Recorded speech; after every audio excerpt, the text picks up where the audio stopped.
Hello and welcome to another Mr. Lang's Vlogs. Now today we're going to be discussing immigration and the Gilded Age. Okay, so let's get started. Now there's a difference between the old immigrants and the new immigrants. The old immigrants we discussed in US 1 were, again, primarily Protestants from Northwest Europe. You're going to have a lot of the Irish and a lot of the Germans coming over. Well, now it's going to be a lot more. We're going to have a lot more immigrants, but they're going to be from Southern or Eastern Europe as well. That's going to include everything from the Czechs to the Greeks to the Hungarians to the Italians to the Polish to the Russians to the Slavic to the Chinese and the Japanese as well. And again, they're going to come through and have many different challenges when they come over. And when they do, one of them is going to be to learn the language and, of course, to get through Ellis Island. Ellis Island is located in New York.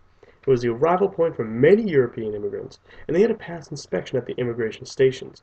Processing took hours, and the sick were sent home instantly. Immigrants also had to show they were not criminals and had some sort of money, usually it was around $25, and were able to work. Now from 1892 to 1924, 17 million immigrants passed through Ellis Island's facilities. You can go there today, it's still up and running as a museum, and you can even check your ancestry. And a lot of times there are a lot of little mess ups on names and so on that have carried on. And if you ever looked into your ancestry, you would see as well that maybe your ancestors did come from Ellis Island. It could be. Many millions of Americans can trace their heritage back through Ellis Island. Now this is what it looked like in 1905. Again, Ellis Island looks very similar to what it does today. There was also a different type of Ellis Island entry point into the U.S. It was called Angel Island in San Francisco. And this is where Asians, primarily Chinese, arrived, and they arrived on the West Coast. And they gained admission at Angel Island in the San Francisco Bay. And processing was much, much harsher than in Ellis Island, as immigrants withstood tough questioning and long detentions in filthy conditions. And when you see some of these conditions, boom, not very good. And they were detained for quite a while and didn't have adequate food as well sometimes. Now friction started to develop because while some immigrants tried to assimilate into American culture, again, basically come into American culture and become one with it, others kept to themselves and created ethnic communities. And some were committed to their own culture, but they also tried hard to become Americans. Many came to think of themselves as, for example, Italian Americans versus just Americans or Italian. And some native-born Americans, even called nativists, disliked immigrants. They did not like immigrants. They believed that they will take their jobs because they'll work for cheaper, as well as their unfamiliar customs and languages starts to form some friction. Now, a lot of times what they'll do is to keep their culture alive, they would actually have little ethnic communities in big cities, things like Chinatown, things like Little Italy in New York. And this is how the ethnicities could go and still have those customs with their culture, but at the same time still be in America. Now, we have immigration restrictions, because as immigration increased, so did anti-immigration feelings among the nativists. And in 1882, Congress passed the Chinese Exclusion Act, which limited Chinese immigration until 1943. And immigrants equaled cheap labor. Immigrants put a lot of average Americans out of work because they were willing to do the same work cheaper and for longer hours. So this leads to those nativists that we were talking about before reacting. And they react with the Chinese Exclusion Act. Now that law also denied U.S. citizenship to people born in China. It also prohibited Chinese immigrants to become laborers. As you can see from the Chinese wall around the United States of America political cartoon. Now the Europeans between 1870 and 1920 were about 20 million that came in. And before 1890, most were from Western and Northern Europe. But after, most came from Southern and Eastern Europe. But they were all looking for opportunity. And again, the Chinese, again, got hit with that anti-Chinese Immigration Act. And a lot of them were attracted by the gold rush in 1851 when they came over, even though the gold rush was 1849. But they kind of came a little too late. Okay, again, the Japanese came over, West Indies and Mexico, again, skimming through due to lack of time. But nevertheless, a lot of them came via boat, a lot of these immigrants. And the trip was arduous and many died along the way. And the destination was either or Ellis Island or Angel Island. Now, we also have new cities that come up during this time. Skyscrapers build those cities up. Mass transit, kind of like the T we have here in Boston, built cities outward as well. And people live in these tenements, these poorly built apartment buildings. And the cities were slums. They were huge problems. They were dirty. These urban problems were including housing, were overcrowded and very unsanitary. Sanitation overall. Garbage was often not collected, and it polluted the air. We also had transportation. Cities struggled to provide adequate transportation. We had water. Without safe drinking water, cholera and typhoid fever were very common. Crime, that was huge. Fire, because of the limited water supply. And lots of wooden structures very close together. And the use of candles instead of electricity. Boom, you have the Great Fire of Chicago in 1871. And of course, the San Francisco Fire of 1906. Two major fires come out of this. Now we have reformers that help mobilize, one of them being Jane Addams in the Hull House. We have Jane Addams that actually creates the Hull House, where poor could be educated as well as other services given to them for free, out of the goodness of her heart. We also have Jacob Riis, reformer, through his pictures, which we did that activity in class, that he hoped for change. He influenced many. He showed the rich how the poor lived.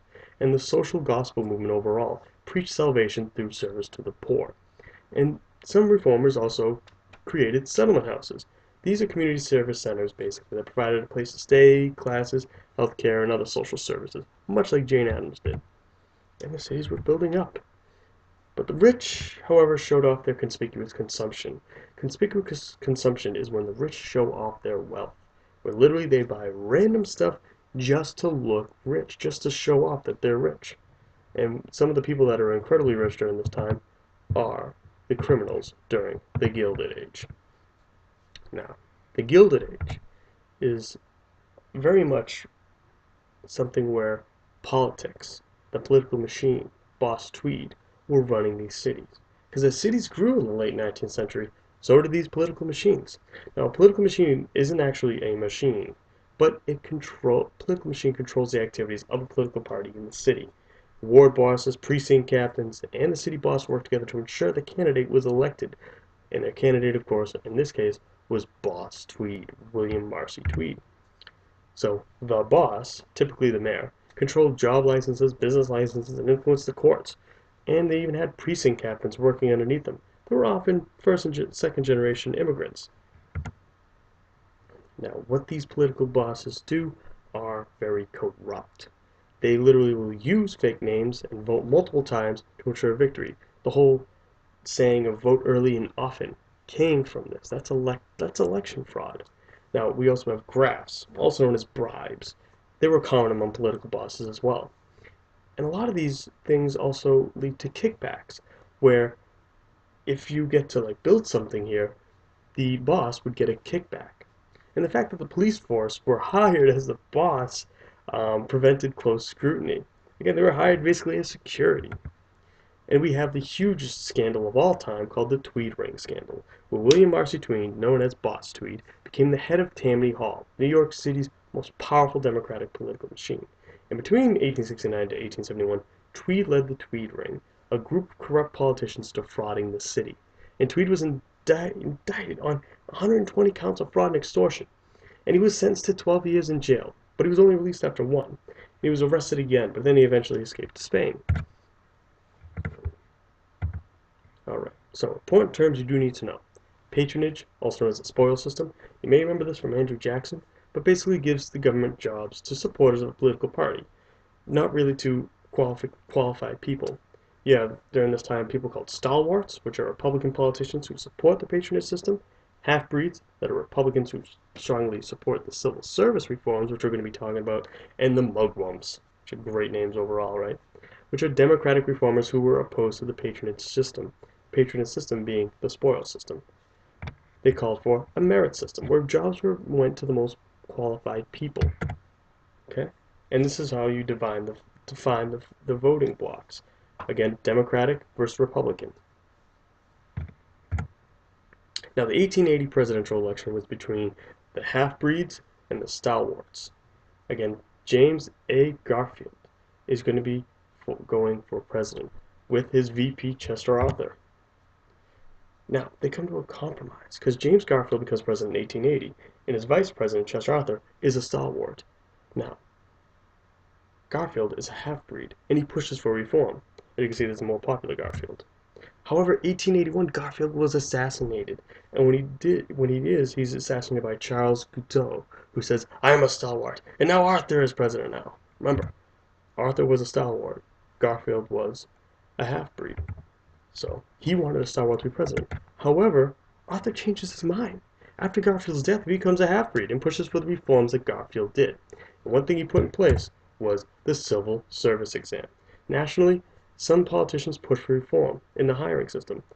Again, what ends up happening is the Pendleton Civil Service Act of 1883 authorized a bipartisan commission to make appointments for federal jobs based on performance. Basically, they had to take a test. They had to make sure they were qualified for this job. They couldn't just get it because they were somebody's friend. And on top of that, we have a dirty campaign. We're going to be talking about Grover Cleveland soon enough and how the famous song, "Ma, Ma, where's my pie? He's going to the White House, ha, ha, ha." Because there's a lot of campaigning when Arthur goes against Grover Cleveland, and we're going to see what the result of that is. But that's all the time I have for you now. So, again, if you have any questions, feel free to tell me, and I will answer them. Thank you for watching, and have a great rest of your day.